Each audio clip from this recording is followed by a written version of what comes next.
Everyone, we're just starting to let folks in so that we can make sure that everyone is in the webinar. We will start at the top of the hour.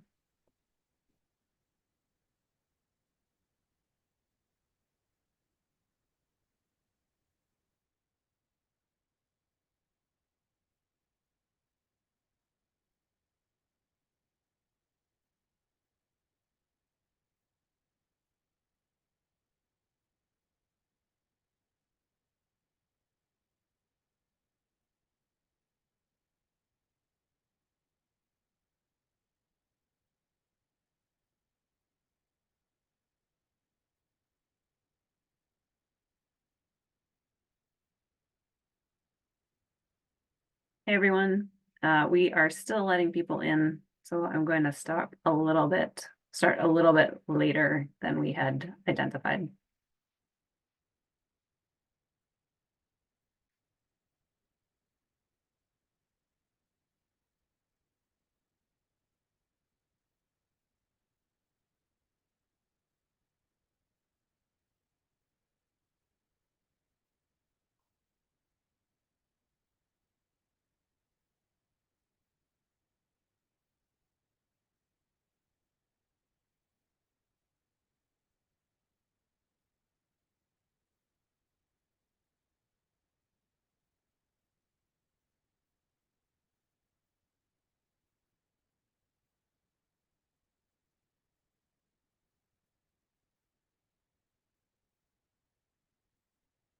All right. I realize that people are still coming in to the webinar, and we have a lot of registrants for this one, but I'm going to get started in the interest of time. So welcome to our webinar on the Verra's new REDD methodology, VM 48. This webinar will be recorded and it will be available on the Verra website later today. And it will be sent to anybody who registered 24 hours from the time it ends. So we're aiming to not go over 90 minutes today.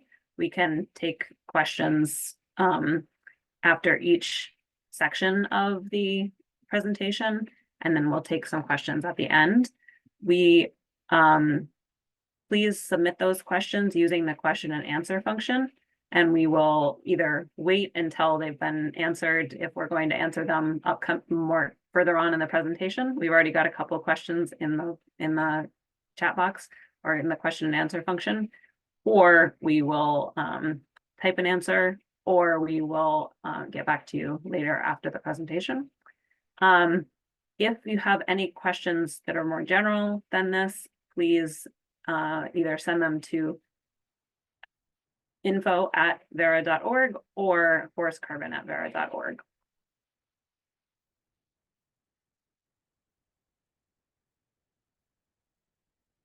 So in terms of the agenda for our presentation today, we are going to be having an introduction to the methodology and its associated avoided unplanned forest deforestation module. I've only been working on this methodology for a couple of years now, so you'd think I would know the name of the module. We're going to have an overview of activity data and allocation, the collection, risk mapping and allocation, and then roles and responsibilities within that. And then we'll have a deep dive into the AUDEF module, BMD 0055. And then I'll talk a little bit about what the next steps are.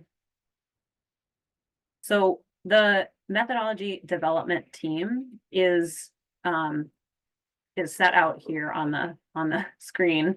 I'm not going to read them all off, but Verra led this methodology, but we did not do it alone. We had a lot of help from internationally renowned experts in the space, in forest carbon, in REDD projects, and then especially some mapping experts. We also wanted to give credit to the key Verra staff who did a lot of work on this methodology. So REDD is evolving, and when I say that, I say all of our methodologies are regularly being reviewed and developed, but we've been working on these updates to REDD in particular since 2020. We used to use reference regions to establish what that through time, what a without project or counterfactual case would be for the project intervention, because that was the option available for projects in the voluntary carbon market to establish REDD baselines. And the baselines that are in our current methodologies, our existing methodologies, were established by the world's leading forest carbon experts and academics with extensive consultation over a decade ago. And the approach has been refined and improved over time. However, with the occurrence of technologies and new approaches, we've been able to update that. And now we're using a risk-based jurisdictional allocation where it moves completely away from reference regions, but instead allocates a single deforestation data set for all areas that the project proponents select. So that baseline data is allocated by Verra based on risk of deforestation in a project area. This is the future for VCS avoiding unplanned deforestation activities, and we think it is a really scientifically sound method that ensures that all accounting and safeguard systems are aligned at the jurisdictional level in keeping with the Paris Agreement, and it facilitates alignment at the jurisdictional level and with government agencies. So the other developments in this methodology are that according to the VCS standard, the methodology has a shorter baseline period. It's going from 10 to 6 years a couple of years ago. And we also are consolidating all of our methodologies. So we retired VM 9 and 37, and we updated VM 7 and 15, and it's coming soon will be an update to VM 6. So the structure of the methodology is what you see on the screen. And so the major methodology is VM 48, which is the overall REDD framework. And then the VMD 55 is the estimation of emission reductions from avoiding unplanned deforestation module. They're coming soon will be an module for estimation of emission reductions from avoiding planned deforestation. And we are currently exploring the possibility of developing an estimation of a module for estimating emissions from unplanned forest degradation. And all of these modules will rely on existing VCS modules and tools. So you see with VM 55, there are a number of modules that were originally used with VM 7, if you're familiar with that methodology, that we rely on to calculate the emissions for activities under VM 55. So now I'll turn it over to my colleague, Andrew Copenhaver, our Forest Carbon Data Innovation Manager, and he will talk a little bit more about activity data collection and allocation under this new methodology. Yeah, thanks, Julie. Yeah, certainly, a very exciting. Oh, there we are. Very exciting time to join Verra when we've released this new approach. So I would just like to kick it off by kind of setting the stage and defining some of the terms that we're going to be using here. So when we're referring to activity data, and I guess I maybe say this as someone who isn't, I'm coming at this from more of an engineering and forest science background. So there's a lot of terminology here that I'm trying to get familiar with. But for our purposes here, activity data collection is largely referring to the changes in the extent of forest land in a given area during the historical reference period that Julie had referenced. And we take that rate of deforestation derived from the historical reference period, and we project that forward into the subsequent 6-year period, which is the baseline validity period. This activity data is then allocated or kind of subdivided based on a risk map, and these risk maps are, in effect, pixel level estimates of the risk of deforestation for a given area based on, in a baseline context, the distance from forest edge, or in some sort of more nuanced models, a combination of different factor maps that can be used to increase the accuracy of the projected risk. Could we go to the next slide, please? To generate our activity data, we have partnered with some brilliant people in the remote sensing space to help us develop both forest carbon benchmark maps, which are in effect binary maps for forest and non-forest. And we use these to stratify a visually interpreted sampling approach. So the reason that we're using a visual sampling or visual interpretation and sampling based approach is per IPCC best practice. We need to be able to provide a means of communicating the inherent uncertainty in some of these in this activity data. And by using a sample-based approach, it allows us to do that and then potentially apply uncertainty discounts to emission factors later down the road. So we, to do this sampling, we stratify randomly in the different forest cover activity category, or I'm sorry, the activity data categories, which are basically stable forest, stable non-forest, deforestation, and forest regrowth. We center sampling plots on randomly selected pixels within those different activity data classes. And then we have actual points that we plot within those sampling plots, which are visually interpreted to be either canopy, non-canopy, et cetera. And we use the proportion of the different point classifications to then classify the sample plot. The sample plot size and definition of a forest is informed by the jurisdiction level definition of forest.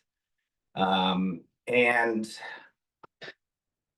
yeah, we do this visual interpretation using, as I said, some of these forest cover benchmark maps, which are derived from satellite remote sensing imagery. And if we could go to the next slide.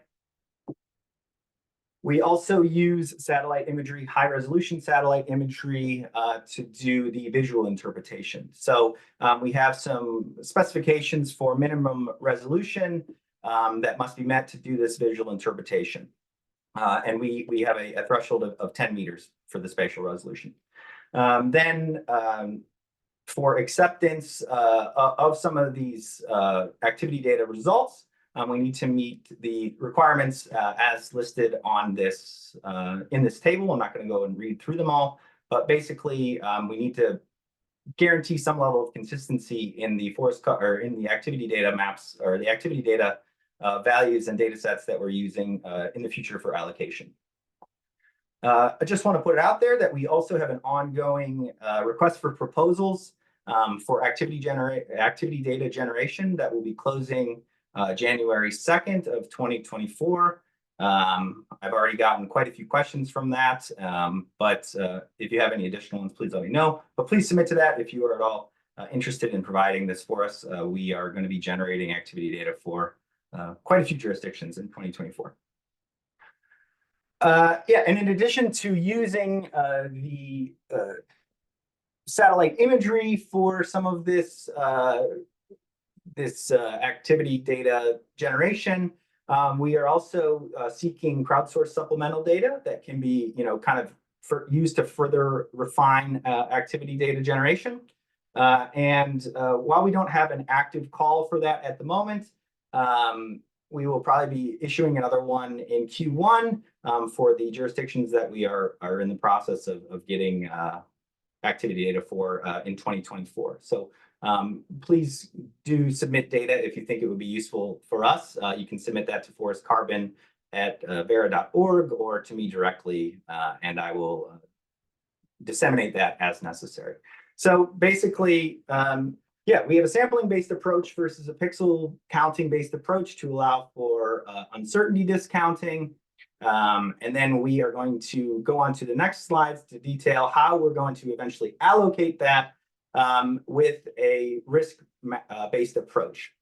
Yeah, so we calculate the activity data, and then given the risk maps, which I will go into in the following slides, how those are generated, we apply a pretty simple allocation procedure that is based on taking the allocated activity data or the activity data for the jurisdiction, and allocating that to a particular project area based on the amount of risk within that area, and multiplying that by the project's derived emission factors. So it's fairly straightforward, at least that component.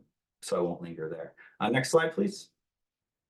To actually develop the risk maps, we have been working on this approach for quite some time, and we are in the home stretch of wrapping it up. But the general idea is that we have benchmark models for deforestation risk, which are based on the distance to forest edge. And then we also are going to have alternative models based on, as I said earlier, a number of different input maps like distance to roads or distance to protected areas, things like that, that would allow somebody to put together an information-rich model that might be a more, accurate and precise estimates of the localized deforestation risk. Now, the purpose of the benchmark map here is simply to basically say this is the minimum requirement you need to meet with your alternative map. And I just want to hammer this home that we really want these alternative maps to be used. We are not trying to use the benchmark maps. They are just our way of having a number assigned to what's good enough and what you need to do better than. Now, to come up with those numbers, we have the two maps. We also have grid cells sized to be approximately representative of REDD projects in the jurisdiction. And then we just calculate the median absolute error per grid cell for each of the given maps, both the benchmarks and the alternative maps. And we need to have these errors during both the calibration period, which is the period used to sort of train the model, without any of the data from the confirmation period. And then the confirmation period is meant to be basically an out-of-sample test on the error in the alternative and benchmark models. So you need to beat the fit test, and you need to beat the out-of-sample test for your alternative model to be considered over the benchmark model. And yeah, I think next slide.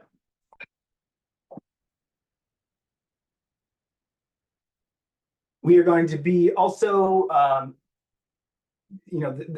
the earlier version of the allocation tool was a spreadsheet-based approach, and it was aimed at allocating portions of a jurisdictional FREL. However, the new version of our allocation tool is a Python and geospatially based tool, which has a nice GUI attached to it. We've developed that in very close collaboration with Clark Labs, and actually Clark Labs gets pretty much all the credit for development of the software implementation of the tool. But basically, this tool can be used both to allocate with the consolidated REDD methodology, as well as the jurisdictional and nested REDD program. And it's able to either allocate jurisdictional activity or a jurisdictional FREL. So it is definitely an improvement over the previous allocation tool. And more information around the new allocation tool is going to be out early Q1 2024 as we continue to do some last rounds of tests and figuring out some of the communications and best practices in developing the maps and testing them against the baselines, or the benchmarks rather. And I think I'll kick it over to Marie now to talk about some of the responsibilities. Yes, sure. Thank you, Andrew. So having this new methodology will impact the way project descriptions are prepared by the project partner, because it will involve implication of other stakeholders in the development of activity data. So different stakeholders will be involved. That includes Verra, either directly or through data service provider, then the usual project partner. The way it will be processed is that before the project can be allocated data, there will be some work ongoing by Verra in terms of establishing jurisdictional activity data using like some basic requirements. So that's what Andrew just presented. Once the data are produced, they will go through independent technical assessments. That is going to be supervised by Verra in terms of what the process, who will be the independent technical experts reviewing it. And just sorry, I missed a step. Before establishing the jurisdictional activity data, there is an option for stakeholders to provide input, as was as well presented by Andrew. And then it goes to independent, it's produced and goes to independent technical assessment. Once data are available, a jurisdictional deforestation risk map will be produced, benchmark and alternatives as well as presented by Andrew. And these risk maps was also go for independent technical assessments. It is once these products are available that data can be allocated to projects and using the allocation tool. So that the crossing this information produced by Verra through contracted data service providers and reviewed by independent experts will enable to allocate project activity data to projects. The project will receive these activity data and based on that, develop their project description and monitoring reports, and then they will follow the usual process and go through VVB assessment. So next slide, please. So that will change a little bit the registration process and the usual process to be registered, only impacting validation and reassessments. So at validation, project proponent will be required to submit an activity data allocation request form, which we need basic information on the project, including project IDs. So we need these projects to already be in the Verra system so we can process the request form. And so the project proponent will be requested to request pipeline listing under developments before requesting the activity, so that they can submit the activity data allocation request form. Once they have submitted this activity data allocation, Verra will then review this form including in terms of the location of the project. For example, is the project overlapping with a jurisdiction with VCSGNR jurisdictional program, because data will only be allocated to using this process to projects that are outside of a jurisdictional boundary, VCSGNR program boundaries, because then the portion of projects that may fall within a jurisdictional program will have to follow the VCSGNR process to be allocated data or baseline scenario. So Verra will review the request and develop what was just presented before. And once the data are allocated, the project proponent will develop their project description, including project-specific forest stratification map, and eventually post-processing of the activity data that have been allocated to both the project area and the leakage well. And once that is, the project description is ready to go, the project proponent can request pipeline listing and the validation and follow the usual process of opening a public comment period and initiate validation by VVB. Then it will go through a normal process of getting registered after Verra has reviewed the registration request. At verification, there is no change to the process, except that the project proponent will monitor deforestation in project area and control using the sample-based approach. So it's more like what is impacted is the process to monitor deforestation, but not the process to get verified, except if the verification request includes a baseline reassessment. And so at baseline reassessment, again, the PP will be requested to submit an activity data allocation request before drafting the monitoring reports. With this data allocated, they will be able to draft their monitoring report and then follow the usual process. Validated, the baseline reassessment portion has to be validated by VVB, monitoring report portion verified, and that will go through a normal verification request. So I think I'm gonna pass it over to Julie. Back to Julie for maybe a question. Sure. So Naomi Swickard, who is Director of Forest REDD Program Development and Innovation here at Verra, has some questions teed up for Andrew and Marie.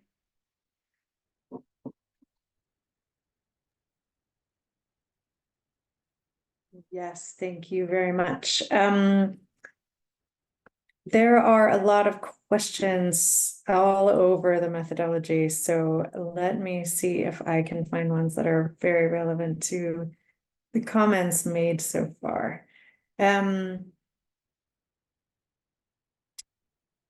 As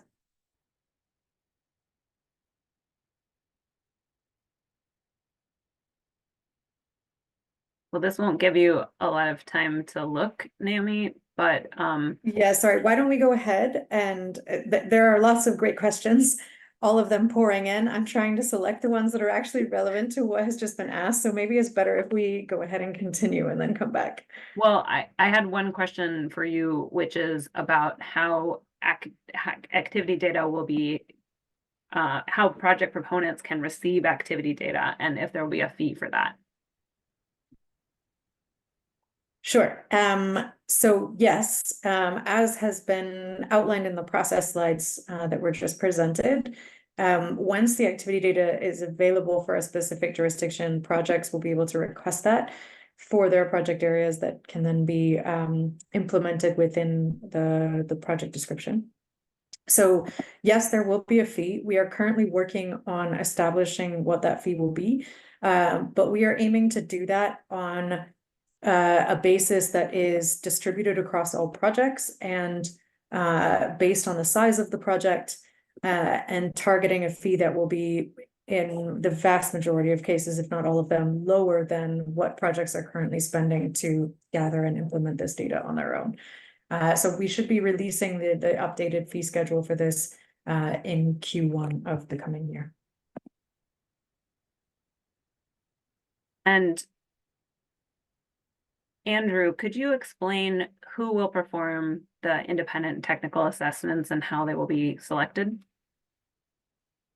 Yeah, so we are still admittedly refining the independent technical assessment component, but we will be relying on basically unaffiliated remote sensing experts to go through the reports and data submitted by our digital service providers, and based on a assessment methodology that we are in the process of putting together.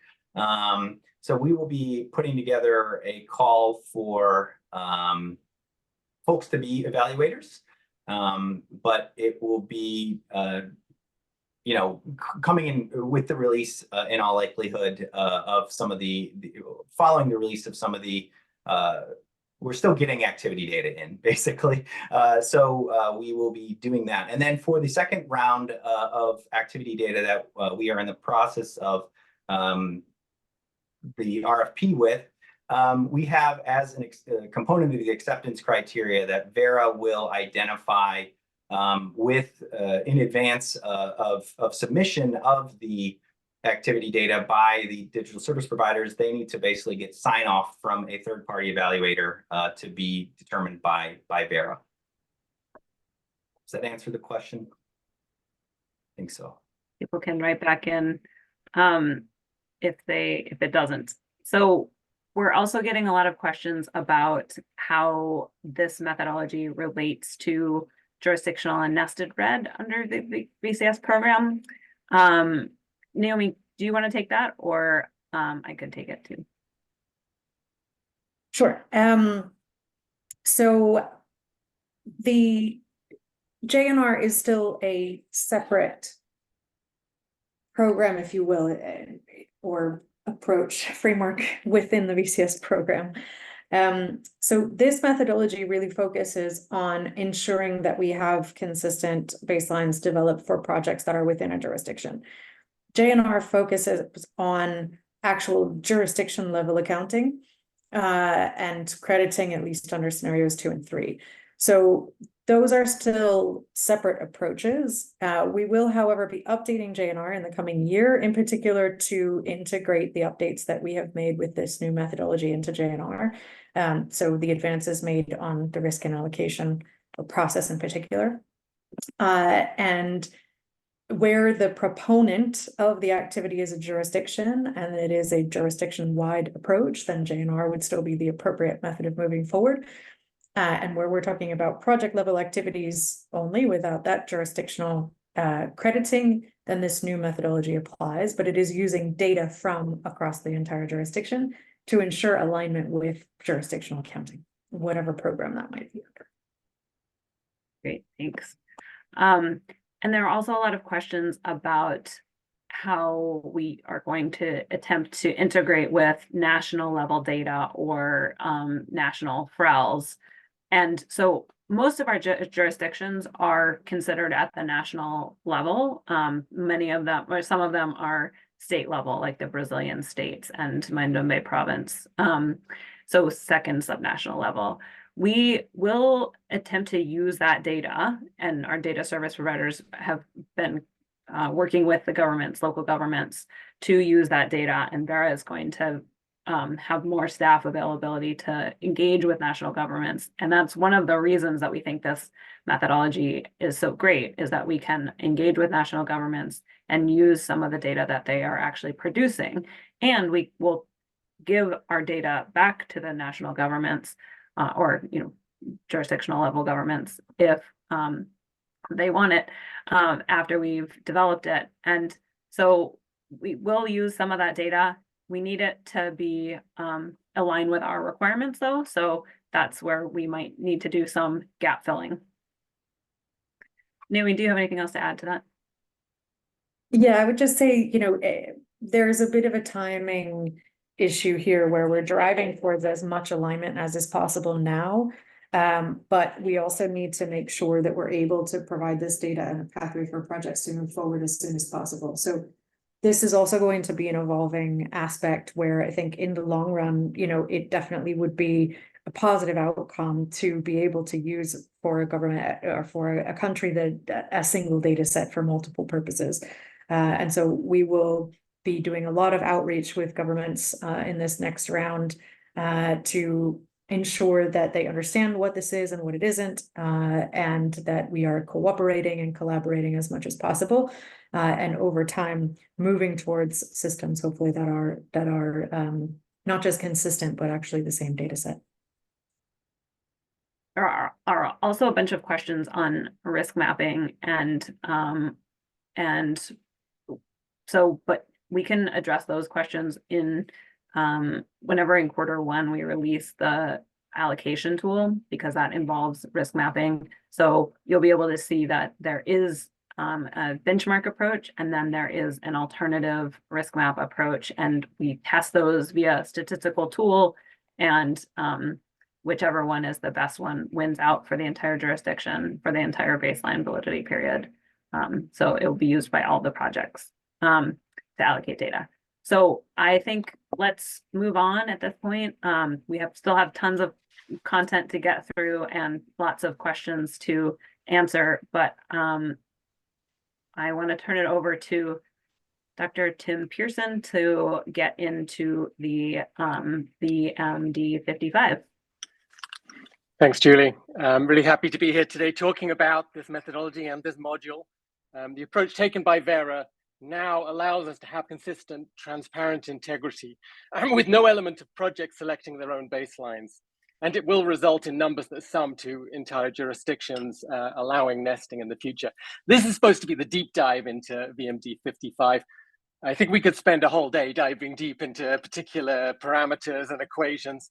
That's not going to be possible on this time, but hopefully what Kevin and I can do is allow you to get situated within the methodology, see where you are, and understand and make your own progress through.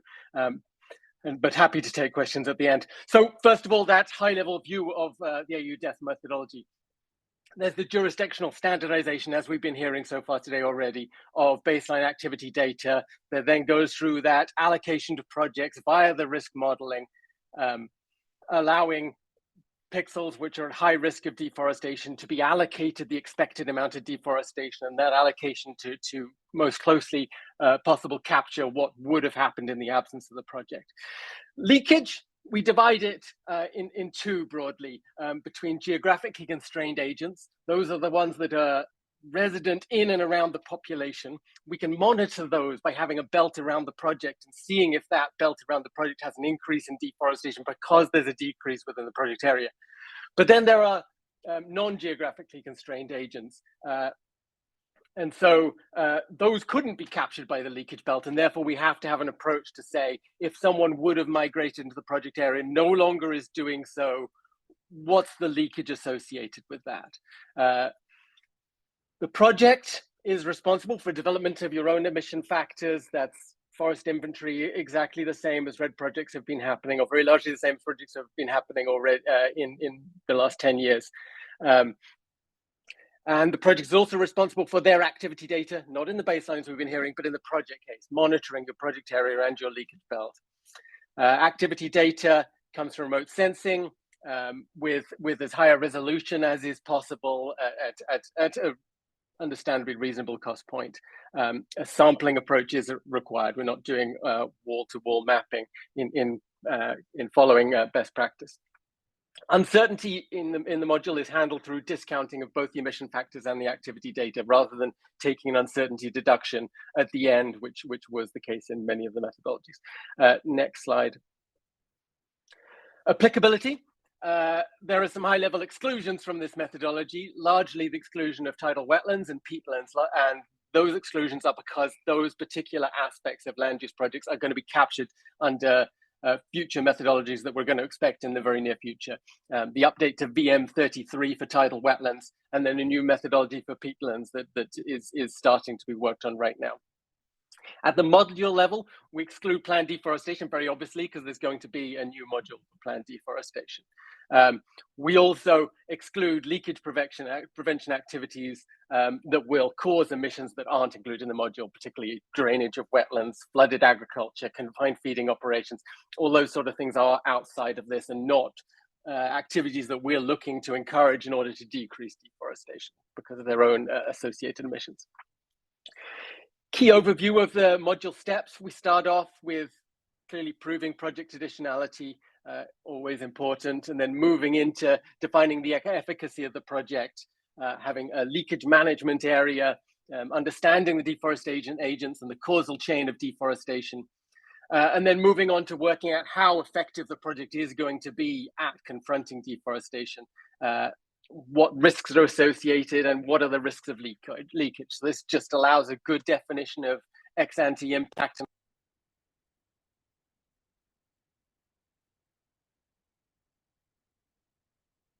Encourages the project to really think through its processes and make sure it has a long-term effective project. Then move on to defining the baseline. Of course, the activity data by risk class is delivered by Verra. The project goes ahead and allocates this activity to its specific strata, which have their own carbon stocks. discounted emission factors are estimated, and all of these are pulled together to create the annual baseline emissions. Then when verification comes along, the emission reductions are calculated through collecting activity data, which now is inflated for uncertainty. It's now conservative to have a higher amount of deforestation, and determining net emissions with the emission factors, which are the same as the baseline. And as I said before, leakage emissions in the leakage belt, outside the leakage belt. There also are some leakage emissions that will come from leakage prevention activities, increasing fertilization, perhaps increasing use of fossil fuels, and then market effects leakage if there will be an impact on increasing charcoal or fuelwood production or timber production elsewhere outside the project. And that then gets summed to get your net emission reductions with a subtraction of the permanence. Next slide. The key elements of the module: boundaries always have to be defined. The boundary of the jurisdiction defined by Verra, leakage belt, baseline validity period, all of these are defined by Verra for a particular jurisdiction. Applicability, as we discussed, no planned deforestation, no wetlands. Standardized activity data, risk mapping, allocation for the baseline, emission factors developed by the projects, they're discounted for uncertainty. Monitoring project collects activity data, inflated for uncertainty. Monitoring the leakage belt by the project, and deductions outside the leakage belt. And a lot of this is based on something I haven't said already, which is the prop MIG, which is the migrating proportion, the immigrant proportion of the population who therefore indicate the proportion that couldn't be captured by that leakage belt. Next slide. Uncertainty, it's handled through the discounting of activity data and emission factors. This really follows the approach that Tilneef has worked on substantially. It's the same as in the JNR and is covered under Til's paper there in climatic change. So getting into the good stuff, which is a map to see how this all puts together. This certainly suits my brain and hopefully some of yours. You can see there's the baseline, project, and leakage sections. Verra being responsible for two parts there: the activity data in the baseline and the emission factor for the outside leakage belt leakage. The baseline has those three components: the activity data, the emission factor that comes from the inventory, and greenhouse gas emissions if there's fire, fertilizer, etc. in the project case, in the baseline case. The same happens in the project case, but now the project is responsible for the activity data. And then the leakage is ultimately the seemingly most complicated because it has a number of different aspects. It has leakage belt, outside leakage belt, activity data emission factors for both of those, and greenhouse gas emissions and market effects leakage. Those come together with the buffer deduction to give you the VCUs. We'll look in a little bit more depth on the next slide, just for the baseline and project. Here's the baseline. You can see projects and stakeholders can input to Verra, the data service provider, to create the activity data and the risk mapping, which then gets allocated. These get summed with the emission factors and the baseline emissions to get the delta C BSL, which is the key baseline parameter. In the project case, all of these, the project's responsibility, activity data collected by the project, emission factors created by the project, and project emission factors to get your delta C MP. Next slide. And the leakage has the four components. In the leakage belt, there's activity data collected again by the project, the emission factors developed by the project, and the greenhouse gas emissions, which are monitored by the project to get delta C, LK, LB.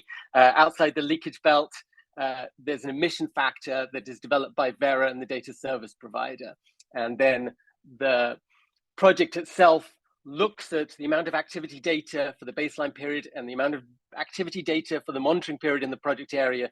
The difference is the reduction in activity data. Some proportion of that is leaking outside the leakage belt, and that's determined by this prop MIG, the migrant proportion. Market effects leakage comes from the existing module VMD 11, which was originally developed under VM 7, and then the greenhouse gas emissions from leakage mitigation.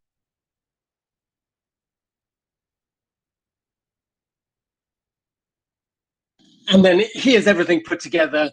This would take a lot to absorb, but here are all the parameters that will be followed and how they come together across the baseline, the project, and the leakage to end up with the VCUs in the end. And feel free to look at that in the recording in more depth. And next slide. I believe I'm handing over to Kevin now to go into a little bit more depth, particularly on the activity data. Kevin. Sure, thanks, Tim. I think we're hitting all the different like learning styles here: visual, auditory, text. So I wanted, you've gotten an overview on some of the mechanics of the activity data development. I just wanted to clarify a little bit how for the development of the jurisdictional activity data and the actual monitoring of ex post project emissions, they both use a quite similar approach where activity data is being developed using this sample-based approach. But I wanted to try to dispel some confusion around the similarities but differences between these two elements. So most of the text surrounding the jurisdictional activity data development is in this Appendix 1 of VND 55, but you'll see in 5.3.3, there's a quite similar block of text, and I want to talk about some of the differences and similarities there.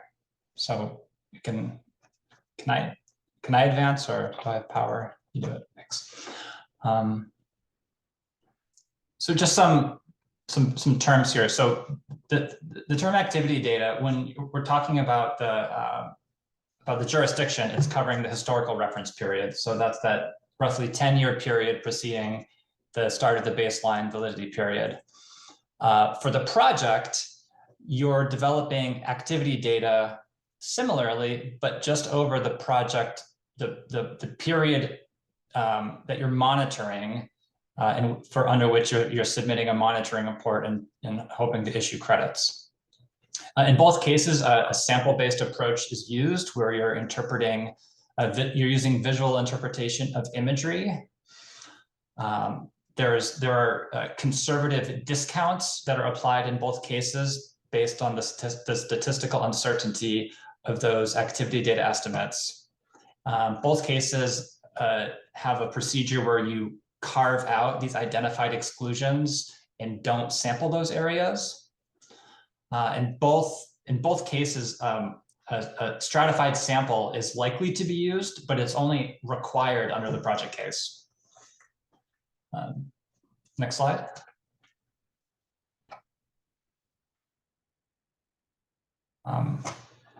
So just to bring to relief a little bit some of the differences.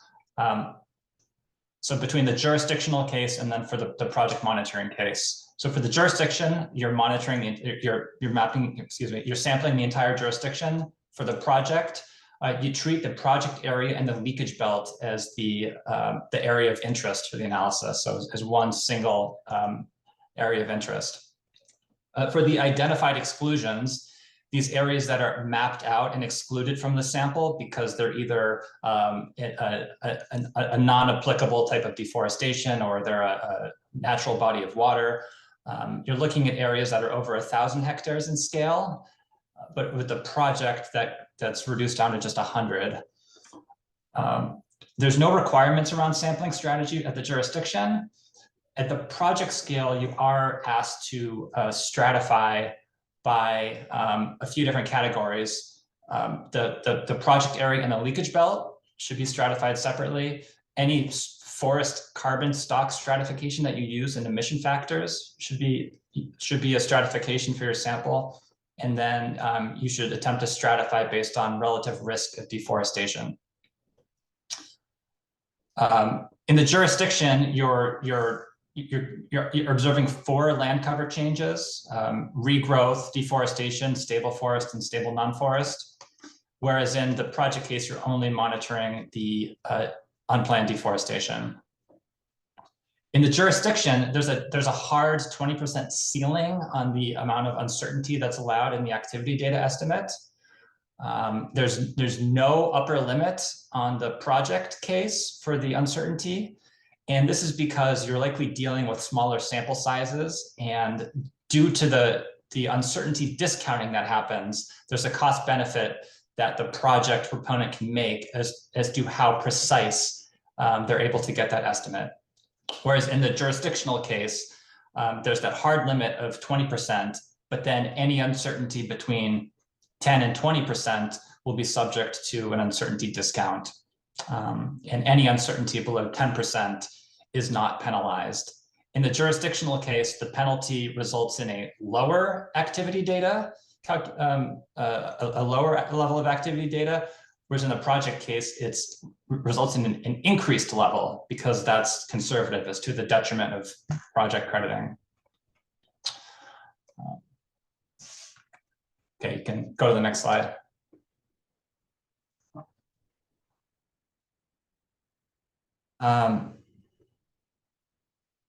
In terms of process, the jurisdictional activity data is produced by one of Verra's contracted data service providers, where for the project monitoring case, it's the responsibility of the project proponent to produce it or to contract a group to produce it.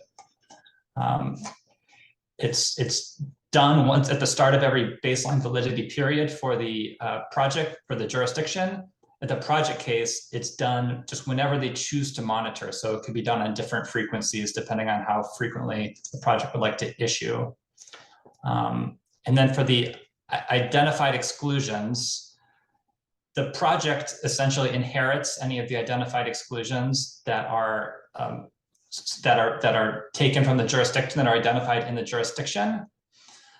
But then because we've now moved forward in time, that was a historical reference period. Now we're into the baseline validity period. Any additional types of natural disturbances or planned deforestation events that are not under the control of the project can be identified and excluded if they're over 100 hectares.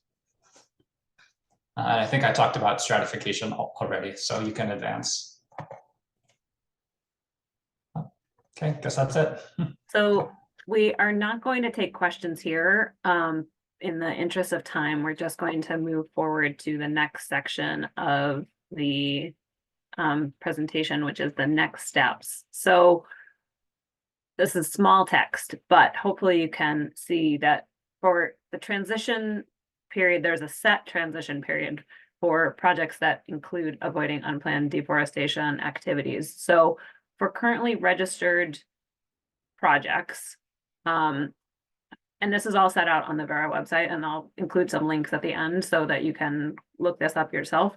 But just in brief, for currently registered projects, projects will need to adopt VM 55 and VM 48 at the next validation or verification after jurisdictional activity data is available in the jurisdiction for 6 months. So you can transition as soon as the jurisdictional activity data is available. That goes for any project, but you must transition after the activity data is available for 6 months in the jurisdiction.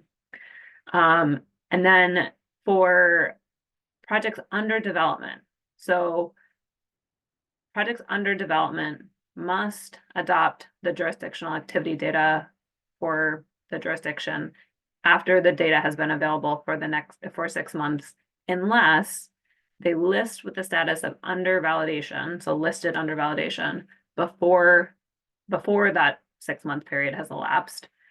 And then you can go ahead with validation using any previous methodology, so 6, 7, or 15, if the project proponents can complete the validation of that project within 1 year of the start of the public comment period. So a lot of qualifications there to use the old methodologies, but we wanted to allow that kind of grace period.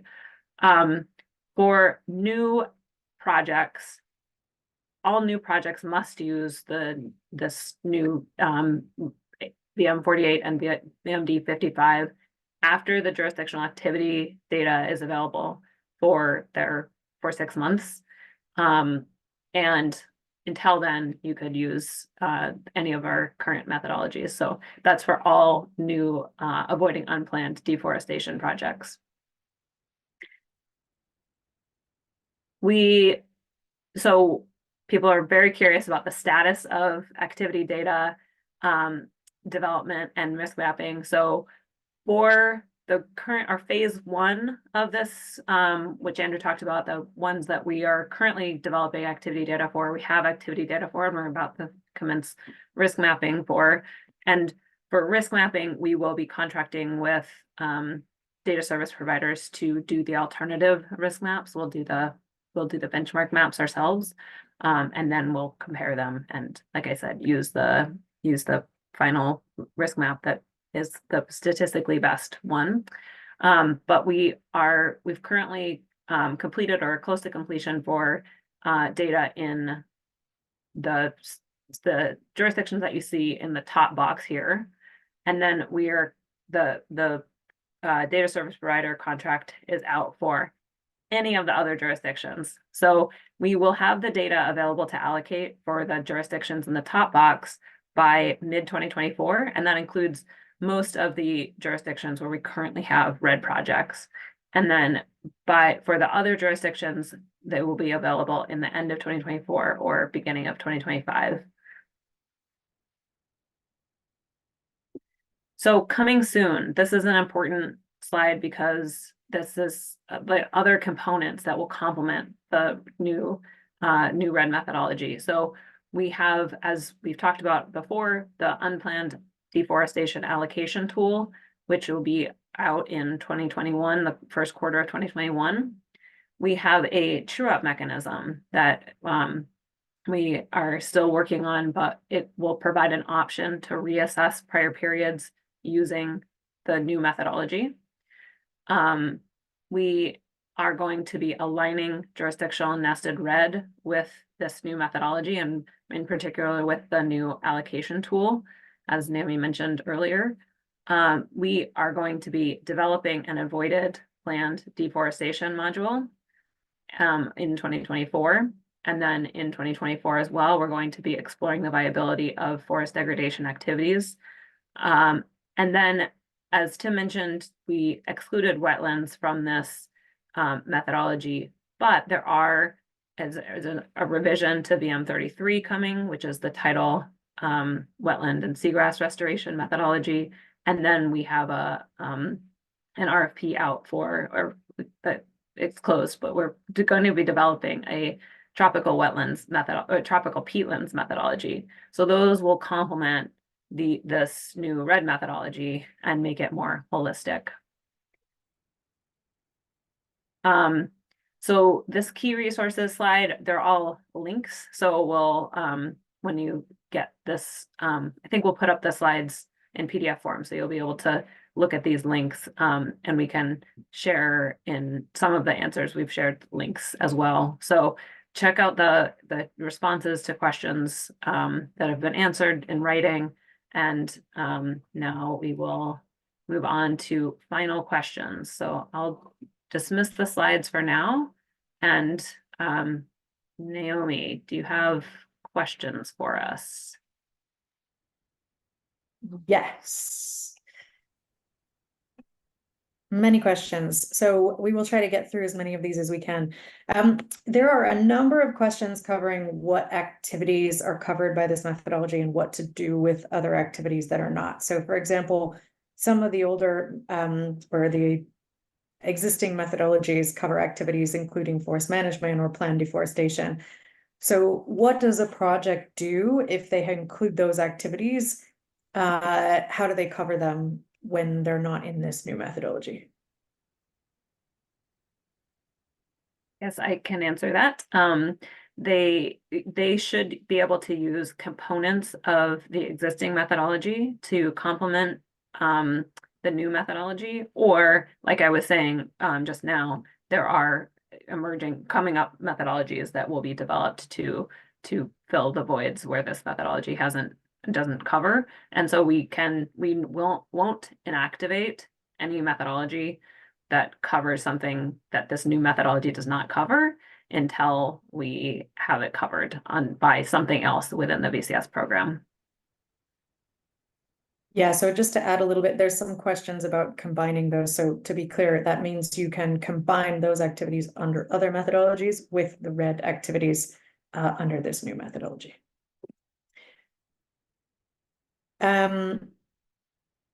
We have a number of other questions. So there was mention just now of upcoming methodologies for planned deforestation and a number of other things. Can we talk about the timeline for those?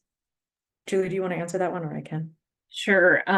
We are hoping to have RFP go out for the developers of the planned deforestation module in the Q1, and then we're hoping to have it drafted and for public consultation by end of Q2, early Q3, and then have it go through VBB assessment, validation verification body assessment, and published in early 2025.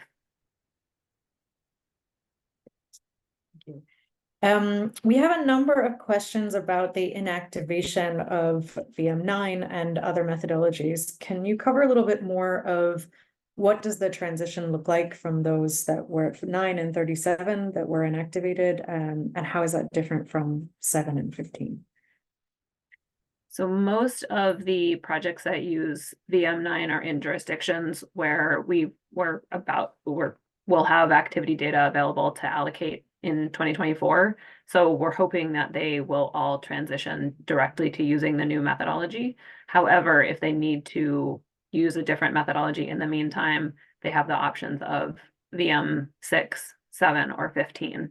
All three of those methodologies are available to use currently. And yeah, that's it. So we also have some questions around the technical assessment piece. We might have covered this, but if anybody wants to provide more information, who is going to perform those independent technical assessments of the activity data? So we're hoping to have local experts, and Andrew, maybe you want to say more about this, but we're hoping to have experts that have either local expertise or are expert in this kind of data assessment. And they will serve as the checks on that activity data, and then we'll also have the risk maps evaluated in some way so as to make it not necessary for VBBs to analyze the activity data that has been allocated to the project. Did you want to add anything on that? That's great. Shifting to another question. So, and there's a number of questions about the timing of the activity data provision and updates to that data.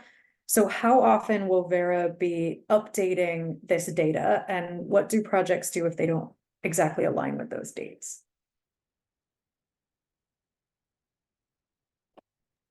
Maria, do you want to take that? We'll be updating the data every 6 years because that's every baseline validity period. But if projects don't exactly align with those dates, Marie, do you want to take that question? Yeah, I was actually typing responses to some questions, so you're gonna have to repeat the question. Sorry for that. If projects don't exactly align with the date that Verra provides for activity data for, what should they do? Yeah, so they can, so if the baseline validity period and the monitoring period of the project is not covered by the baseline validity period, they may continue monitoring using the existing methodology for the specific years, and then they have to transition to the new consolidated methodology. Is it answering the question? Or do you want to talk about baseline validity periods overlaps as well? I think that answers the question, but if you want to talk a little bit about the BBB overlaps, that would be great. So the baseline validity period is jurisdictional. So there is a start date that is set for the jurisdiction. So projects may get registered or reassess the baseline within the baseline validity period, not at the start of the baseline validity period, but they may start using a baseline, a jurisdiction baseline, like not at the first year. So they still have the 6 years to apply the baseline. So if, for example, you get registered using an allocated activity data, well, the jurisdictional baseline activity data was already valid for 1 year, you can still using it for 6 years for the project, and then you have to transition. You may always transition to the new baseline validity periods once it is defined jurisdictional, but you can use the initial baseline for 6 years. Thank you, Marie. So the next question, this one relates to the risk mapping process, Andrew. So can you explain a little bit better in which situations an alternative model to our benchmark map can be considered? Like, how does that process work, and how will we select the ultimate risk map that's used? Yeah, so as I said, the benchmark is really just meant to be the point of comparison. So we would be looking for, we have 2 periods of time. We have based on the 3 periods that we collect the forest cover benchmark maps. So we have period 1 to 2 and period 2 to 3. We fit the models and on that period 1 to 2, and then we evaluate it against period 2 to 3. Basically, like I said, to check for that out of sample to see how well it projects into the future. And then we we look to see what the error is in grid cells for the modeled deforestation in both the calibration period and the confirmation period, or that's the fitting period and the out of sample testing period. We look to basically select the model that has the lowest error based on the confirmation period or in the out of sample testing. So the model with the lowest error and the risk map with the lowest error is what will ultimately be selected. And all of the risk maps need to, or the alternative risk maps need to exceed the benchmark risk maps in their accuracy and have lower error in both the fitting and the testing periods. And the actual error metric used is fairly straightforward. We're using the median absolute error in the modeled deforestation versus the actual deforestation in the out of sample confirmation period. This is largely robust to outliers, and it's pretty simple to understand, which is why we're using it. And again, the benchmark is just a point of comparison for us to accept those alternative risk maps. Thank you very much, Andrew. And another question on this. How have we decided which jurisdictions are a national level versus a subnational level? And how are we dealing with any difference in what would be the ultimate activity data allocation based on whether it was a national or subnational assessment? Can you speak to that at all? On some level, I don't know if I'm the best to select for how the jurisdictions were picked, but the implications of a national versus a subnational jurisdiction are effectively that we, in part of our risk mapping process, do use the administrative boundaries for the next level down of the administrative unit of the jurisdiction, right? So if we have a national jurisdiction, then we would use the next level down, which is typically like a state or a province. If we have a province level, then we would go down to the next level, which would be something like a district. So that's one implication on the risk mapping. I mean, how the actual risk maps were selected, I think or I'm sorry, how the actual jurisdictions were selected. We have that detailed in the methodology, but I don't know if I'm the best to speak to that. No, I think you've spoken to the most important parts of it. Thank you, Andrew. So another question we have is on the start dates of the activity data, and I'll just cover this one. So if a project is under development with activities starting in 2022, for example, but our website states that the validity period for that particular country is later than that. So for example, 2024 to 2029, what can the project do? So please let us know right away if you have projects that are in those jurisdictions on the website now, with start dates prior to the dates that are listed. So we do also have a public call open at the moment to inform us of that. We want to make sure that we're developing activity data for those jurisdictions that will cover any existing projects in the jurisdiction.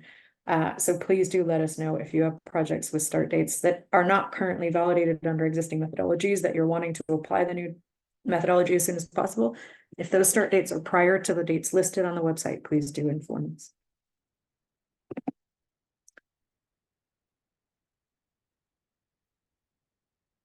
Does anyone else have questions they want to pull out while I look for a few more?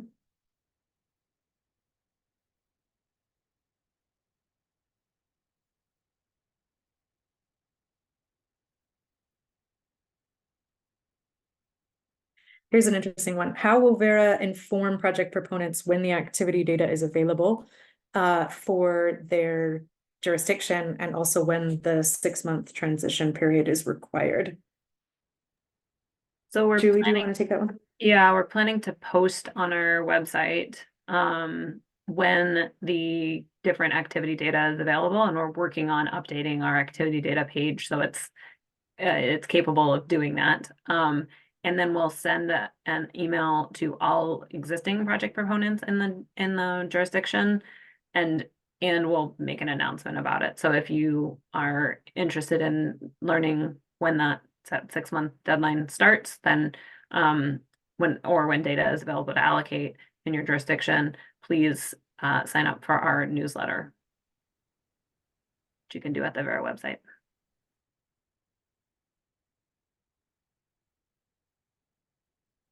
So another question relates to jurisdictions that have this data or actually undertake risk maps or allocations of their own.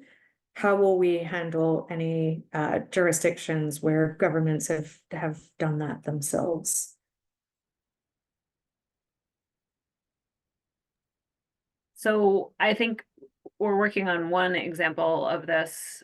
Currently, we want to work together with the governments, but as Naomi said before, it's a dance of timing. So where they have data that meets our requirements and risk maps that meet our requirements, we will test those against our benchmark risk map, and it will likely be more accurate. But we need things that meet our requirements, and so we will try to work with the governments as much as possible. And we want our methods to be accepted by governments around the world. So I think that's all I can say at a high level. We'll just take it on a case-by-case basis.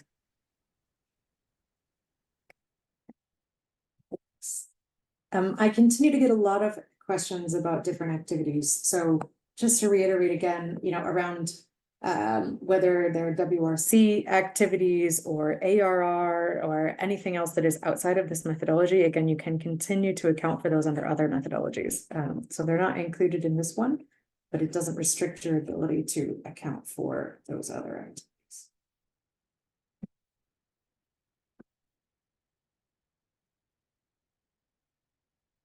The questions are coming fast and furious. So if anyone else is able to pull a few out, that would be great. Yeah, I'm getting quite a few questions just on the actual, the Python implementation of the risk mapping tool, and so we do aim to release both the tool documents and access to a version of the Python tool in Q1 2024. We're wrapping up some final tests with that and making some final tweaks, but we do intend to release both in Q1 2024.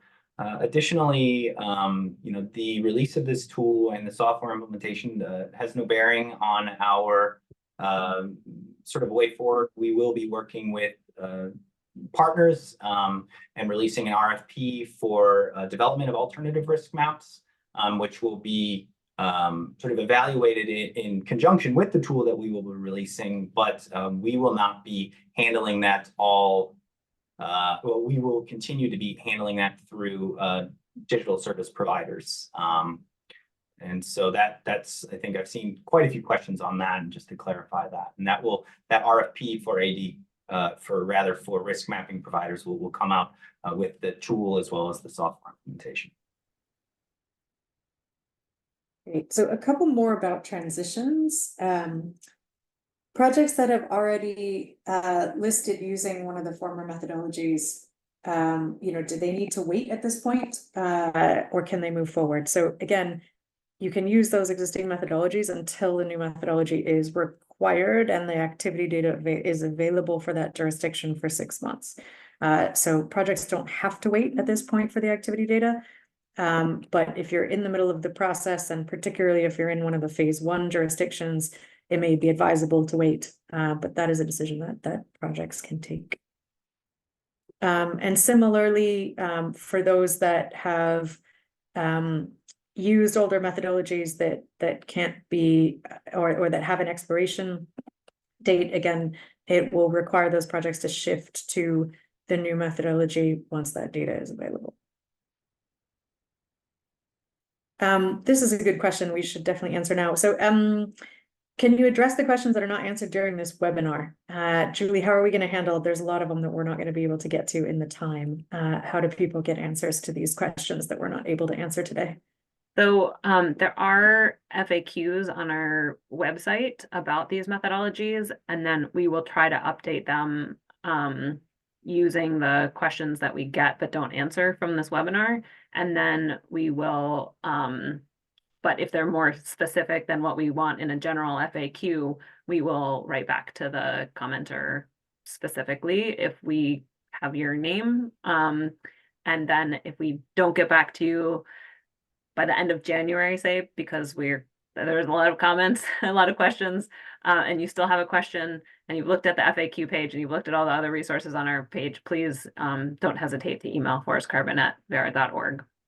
We know a lot of you have very pressing questions, and we'll do our best to get back as soon as possible. There's a question on the group project that maybe I can address. So a group project will have to get allocated activity data anytime they add a project activity instance. And that will be done following the same processes for baseline reassessment, meaning like for an activity data allocation request form going to have to be sent before drafting the monitoring reports, and activity data will be allocated for the specific project activity instance. Thanks. There's another interesting question about the option for reassessing historical periods under the new methodology. So I think that's a good one to cover as well. So as we stated, it will be possible to consider reassessing prior periods of time under the new methodology, where projects would like to essentially be able to move those activities from an old methodology to the new methodology. This would potentially be interesting to do in the case where we are anticipating at least that ICVCM will accept this new methodology, and that projects and credits that are issued under that new methodology could be CCP eligible. So assuming that's the case, then projects could request to reassess older vintages based on the new methodology. We will put out a public call for expressions of interest to do that. It's really only going to make sense where a project has significant volume that has not been used, in other words, hasn't been retired under an existing methodology, and would anticipate that under reassessing that there will be credit left after any adjustment, and what has already been used or sold eligible under the new methodology. So that is an option for projects, particularly if you're looking to be able to sell CCP recognized credits. And we will be putting out a public call for expressions of interest in that, probably in Q1.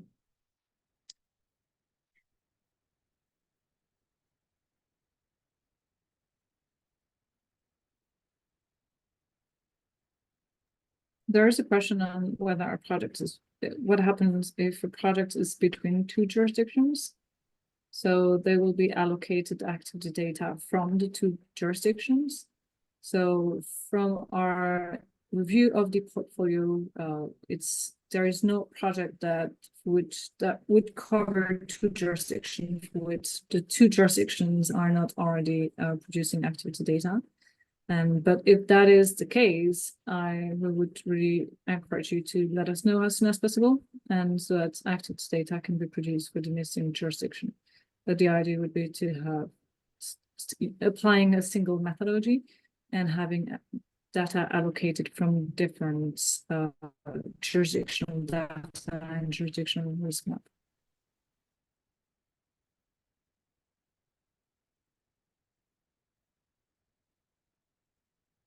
So there's a question, who should we send activity data requests to? Do you have an email? So how do people actually request the activity data once it's available?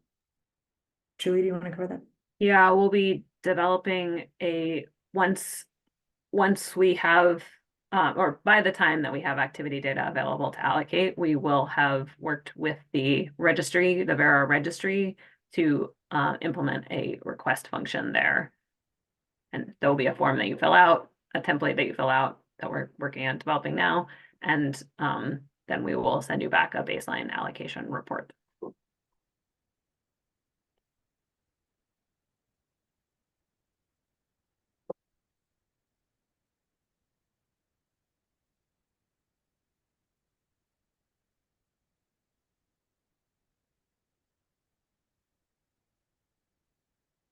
All right, I think we're all quickly working on responding to questions in the chat. And so, Naomi mentioned that there are a bunch of questions about the other activities. One question that we hadn't addressed about that yet is ARR activities that are not for leakage management areas to be accounted for. So we are working on a way for our new ARR methodology, VM47, to be able to complement these VM48, and in fact maybe are considering writing in a guidance for how to use that with VM48, and we'll try to publish more on that in the coming months, but that's one consideration that we have. And if you're interested in talking more about that with us, please contact forestcarbon@verra.org.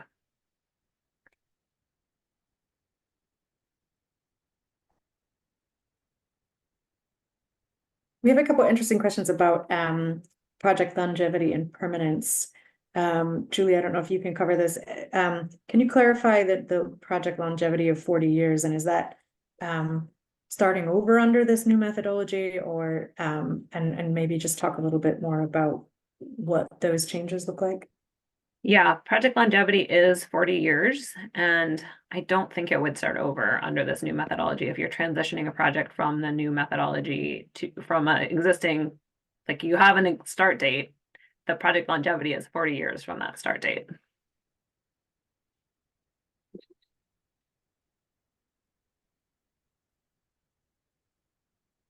Does anyone else have questions we can pull out for the last couple of minutes? Well, there's a question about what do you mean for 6 months? That means activity data is available. We announce that activity data is available to allocate in a specific jurisdiction. And then 6 months after that, everybody has to use it. And you can use it from when it is available to allocate. But after that, folks have to use it if you're developing a project in that jurisdiction for your next interaction point with Verra. So if it's the next validation or verification, or given the caveats that we've already announced and that are listed on our website. Maybe there's another that response.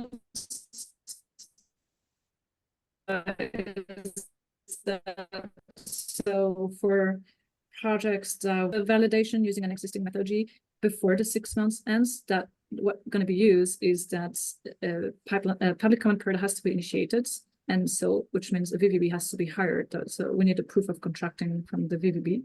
At verification, the 6 months, the way to demonstrate that monitoring and eventually baseline reassessment has been initiated before the end of the 6 months, what's going to be used is we need a draft monitoring report and again a proof of contracting of the VVB, of the verification VVB. Yeah, speaking of validation and verification, there's a couple of interesting questions around the validation and verification process and what we're doing to improve on that. So just to say, we have an entire another group within Verra who are overseeing improvements to the validation and verification process. So there's a lot happening there. We have provided a number of trainings to VVBs on JNR and many other topics, and obviously we'll be going deep as well to ensure that the VVBs are ready for being able to implement under this new methodology. And there's also a lot happening there in terms of increasing training, increasing support and oversight, and looking in the long run about ways to, leverage new technologies as comparative approaches within the validation verification process. So there's a whole program of work there that's outside of this group, but obviously we'll touch on ensuring that adequate validation verification are done with these activities as they move forward.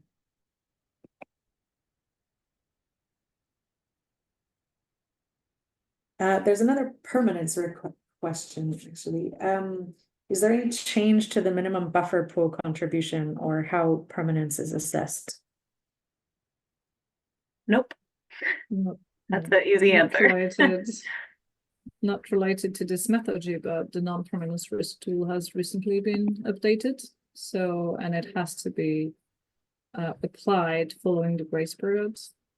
So for each project, including registered projects, that's their next verification.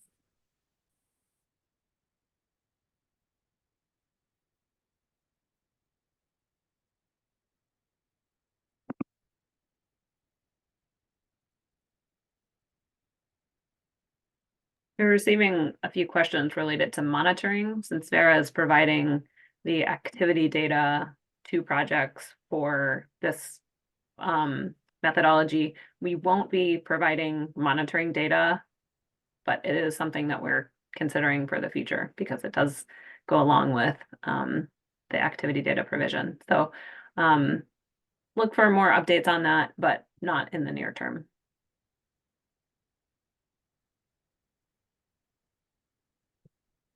Just to answer one more, in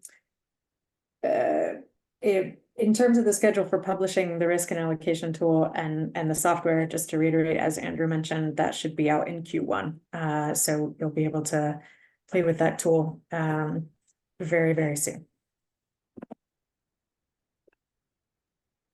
Great.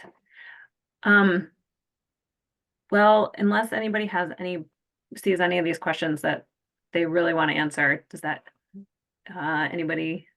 I think that we should wrap up, and we will send around. I'll see if we can get some of the links into the email that comes from Zoom automatically after this page, after this update.